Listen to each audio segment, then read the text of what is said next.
These first two acts were very good. I hope I can keep up in a way. Just to give you a fair warning, there is going to be quite some military aspects of this. I'll try to keep it nice and breezy at some time. But I do want to emphasize that there are many aspects that we work with that have a strong military aspect. Who of you knows IABG, by the way? That's fascinating. Yeah. So IABG has been a company that's over 60 years old and just has a new location in Vienna as of 1 year ago, and is primarily focused in the defense area. So, but also in many safety critical areas. So if I just give an overview, you've never heard of the company as I've just witnessed, which is nothing new to me. But on the other side, you see a lot of things that we've touched upon in the last 60 years, and that kind of also holds well for the future. So who of you has flown with an Airbus aircraft? There we go. Okay, so that's a product that we certified. And so most of the aircraft of Airbus are certified by us. Does anybody still remember Transrapid, the magnet train? That was IABG. Who of you rides a train? Many of the certifications for European train vehicles are done by IABG. Funnily enough, in the same hall that was used for the A380 certification. So just to give you a rough idea of, you may not know us, but we are there. And there's a couple of other aspects. Any users of Starlink here? It's not very popular, I know. I am. But that's also the space side where we did a lot of the certification work. So actually, on the European side, most European satellites are tested and certified by us. So we are kind of on the testing and certification side of the world. Where does this play in? When you look at defense or the public sector or innovative products, such as AI is as well, governments are challenged with how to use this. And that's where we kind of come in across many areas. Now, I'm in the defense and security side of the company because I only have experience in aeronautics, military goods, and space. So that's where I kind of fit in, and innovation away as well. I had an AI company for 20 years in Austria. I sold that to a defense contractor 5 years ago. So that's kind of my background. But what we want to do is, or what the mission is of our side, is to enhance peace and security there. And I see a frown, yes.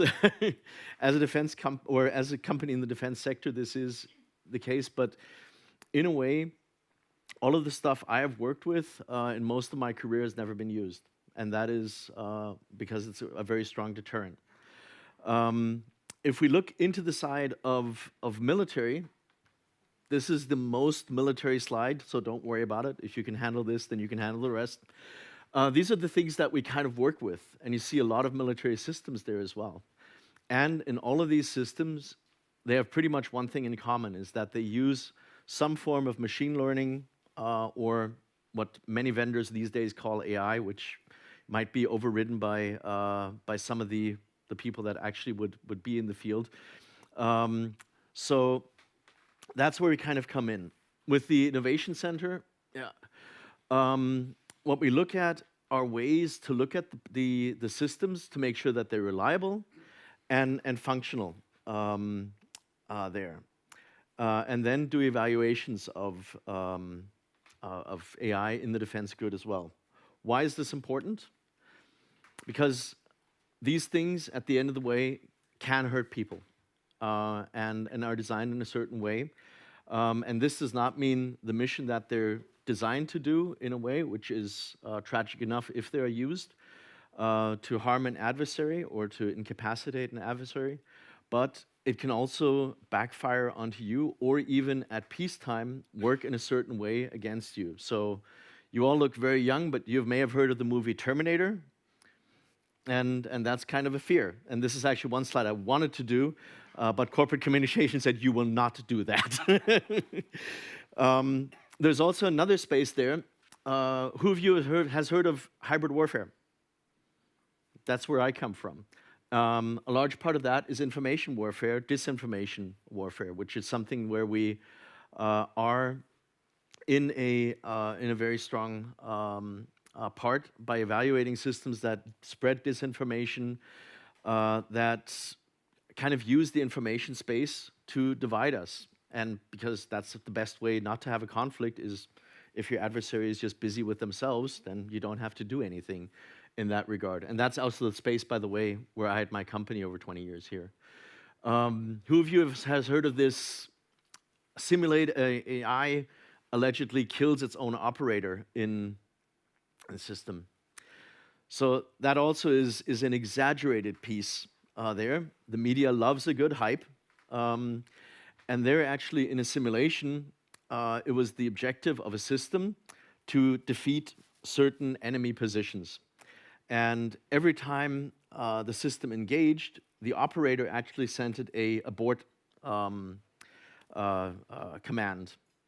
And at some point, this system figured out that this abort command was done by a data link and then targeted the data link antenna itself. So it didn't actually kill the operator.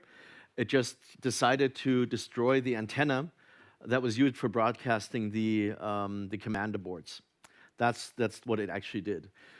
Is this still a problem? Yes, of course it is, because that's not what the system is supposed to do. You're supposed to have human control at the end of the day, as much as possible.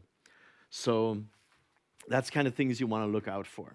So, SafeAI.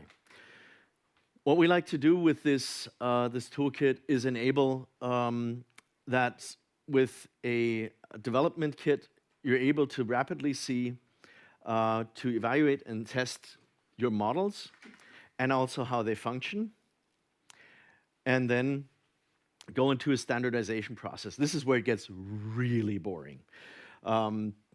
Because we heard before and this was also a very good speech on the data and the legality side, there is that European AI Act, and there you have several aspects there. And we cover 3 of these aspects mainly there, which is the compliance and contribution, on our contribution for it there, then evaluation of methods, and we publish scientific papers in that area as well. And then on the AI systems, on the evaluation side, we do the conformity assessment there. So actually a lot of nitty-gritty work in specific things there. So one of the things that we contributed on was this.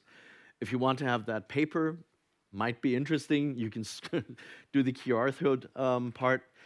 And there, these are some of the definitions there on uncertainty quantification in machine learning. And one experiment there was getting a drone to land on a pad that was designed to be recognized and then land on it appropriately. But under many circumstances, because as we know, weather is not always perfect, lighting is not always perfect, and all those aspects there. So if we look at the kit here, what we do is, and we heard this before, thank you for taking a lot of things away from it. We can look at the training test data, because data really matters, and both of you really mentioned that as well. And that's something also, when I had my company, was very important also. And then looking at the performance, and looking at the performance with good test sets. So when I had my company, it was a lot about speech recognition, which was back then amazingly hot stuff. Today it's Michael's walk and talk thing with ChatGPT, or what I do as well when I drive with the car. Back then, these were tests that were heavily influenced by industry as well. And there, what I saw in especially the US when we were competing against US companies is that parts of the data set were actually shared with them and not with us, which made the evaluation skewed heavily. And this is not the scientific way. So there, you try to get good test sets, you got to try to get in a good assessment on the data there. And then on the kit side, you'll make sure that whatever the thing does can be explained in a rational way.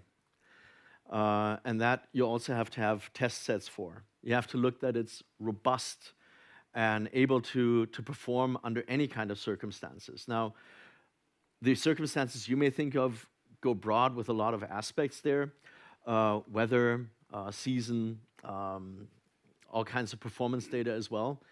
This gets even more critical when you have a really messy environment, and conflict usually is. And you also have to see at what kind of confidence scores these systems have and what you're comfortable with. So you have to deal with a lot of uncertainty in that case there. So as I'm already getting the time warning, and there I'm just going to go quickly toward what kind of tests these look like.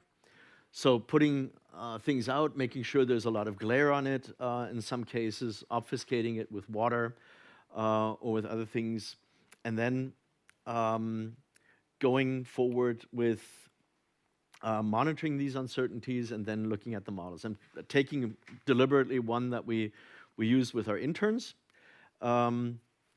And then this leads to something like, now I have to find myself. Okay, something like simulations that you work with, where you introduce artificial pieces in there. So we do a lot of modeling and simulation in a broad variety of aspects. And then you look at the real deal. Come on. Yeah, getting old, needing glasses, and the small stuff really doesn't help. Sorry. So there you see the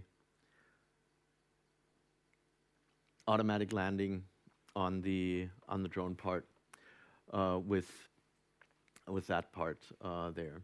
But these are kind of the small experiments, and you can imagine where this continues to go. And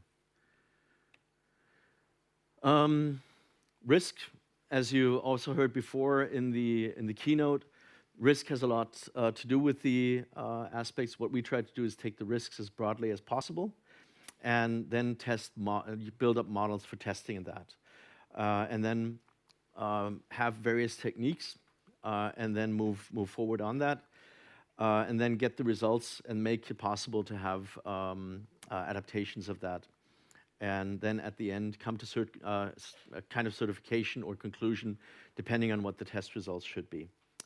With this, I'll be open for questions. Thank you very much.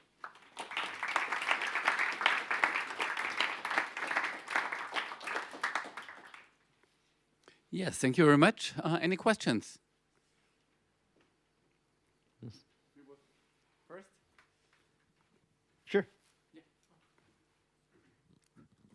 Hello. Okay. Thank you for the talk. One question about adversarial attacks. I didn't see that mentioned, but one of the biggest risks, especially in military field, is to be faced with some adversarial attacks. And if you do simulations, you will not find them; they will not be there. Cyber attacks, is that correct? No, adversarial. For example, we see that a lot in the autonomous drives. For example, when someone just put a sticker on a stop sign, and suddenly the machine doesn't detect it any longer. Yeah, yeah. These are things that play a role, definitely, and these are things you try to mitigate for. So, a lot of the work that we do is looking at current battlefields and what's being done there, and that's one aspect. So, obfuscating. So, I'm going to go more into the military side now. I'm sorry, but it is that way. If you look at tanks at the beginning of the Ukraine conflict, at the initial pictures where, or the broadening of the Ukraine conflict, you see the tanks still had pretty much the form of a T-90 or T-80, and there was a very clear possibility to identify it. Over the uses of drones and other ammunition types, cages came on top.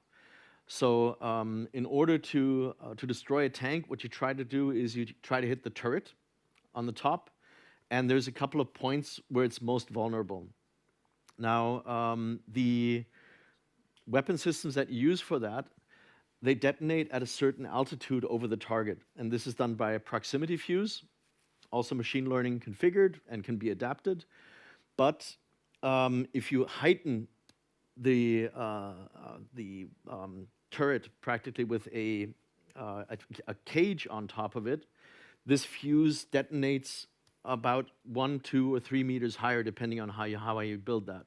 And that renders that kinetic energy useless or blunts it massively. And so the effect was that tanks now look different. And for somebody using an AI drone or loitering ammunition, what they would do is they would then not recognize it. They would recognize it more like a kind of truck or box-shaped thing, which is kind of strange. And then you saw turtle tanks, which is like a complete cage on top of it. So it's very hard to identify these things, meanwhile. And at the same time, you're not able or very difficultly able to work in that area. So electronic warfare is familiar. Yeah, or kind of. So practically you jam or block certain frequencies and make the control of remote controlled pieces impossible.